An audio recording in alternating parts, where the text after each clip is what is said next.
दुखद खबर उत्तरकाशी के हरसिल और धराली कस्बों से आ रही है, जहाँ पे एक प्राकृतिक आपदा आई है और एक बरसाती गधेरे के द्वारा भारी मात्रा में मलबे को रूप में पूरे शहर को तबाह कर दिया गया है। वास्तव में देखा जाए तो धराली जो है उत्तरकाशी गंगोत्री मार्ग में एक छोटा-सा कस्बा है, जो कि उत्तरकाशी से 26 किलोमीटर नीचे दक्षिण पश्चिम में स्थित है और जबकि हरसिल जो है उससे लगभग 1 से 2 किलोमीटर की दूरी पर है। तो ये 2 जुड़वा जो कस्बे हैं, उनमें जो प्राकृतिक आपदा आई है, इसमें काफ़ी लोगों की जान-माल के होने की आशंका भी जताई जा रही है और काफ़ी लोग इसमें मिसिंग भी हैं। वास्तव में देखा जाए तो यदि उस उत्तराखंड उत्तराखंड के परिप्रेक्ष्य में देखा जाए तो दोस्तों, ये जो प्राकृतिक आपदा आई है, ये आपदा जो घटित हुई है, वो भागीरथी सेंसिटिव ज़ोन में घटित हुई है और भागीरथी सेंसिटिव ज़ोन वह ज़ोन है, जो कि भागीरथी नदी और उसकी सहायक नदियों के आसपास का संवेदनशील क्षेत्र है। इसको संवेदनशील क्षेत्र इसलिए बोला गया है, क्योंकि यहाँ पे प्राकृतिक आपदाएँ आती रहती हैं, चाहे वो उत्तरकाशी का भूकंप हो 1991 का और उसके बाद में आने वाले भूकंप जिसमें 1000 लोगों की जान गई थी और या फिर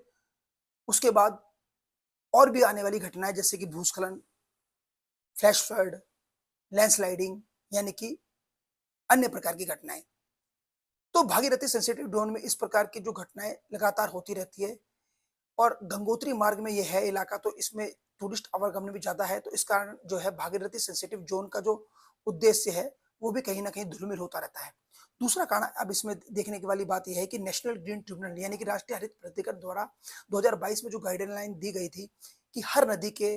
200 मीटर दाएँ किनारे और 200 मीटर बाएँ किनारे पर रिवर सेंसिटिव ज़ोन यानी कि इकोलॉजिकल सेंसिटिव ज़ोन होगा और वहाँ पे किसी प्रकार की मानवीय हस्तक्षेप को, गतिविधियों को मनाही की गई है, ना किया गया है। परंतु उत्तराखंड के संदर्भ में देखा जाए तो उत्तराखंड की समस्या ये है कि उत्तराखंड के जितने भी धार्मिक स्थल हैं और जितने भी पर्यटन स्थल हैं, वो नदी के 200 मीटर दाएँ या 200 मीटर बाएँ में ही बसे हुए हैं। चाहे वो हरिद्वार हो, ऋषिकेश हो, देवप्रयाग हो, श्रीनगर हो, रुद्रप्रयाग, कर्णप्रयाग, हमारे गोचर, ये सारे जो मार्ग हैं, जो हमारे कस्बे हैं, नदी के दोनों किनारों पे बसे हुए हैं। इसलिए जो उत्तराखंड जो है ज़्यादातर प्राकृतिक शक्तियों के चपेट में आने की संभावना में बना रहता है। तो यदि इस प्रकार की दुर्घटना ना हो, इसलिए मेरा सरकार से अनुरोध रहेगा कि इसमें जो है एक अच्छे से गाइडलाइन बना के जो है लोगों को सेंसिटाइज़ किया जाए और इस प्रकार का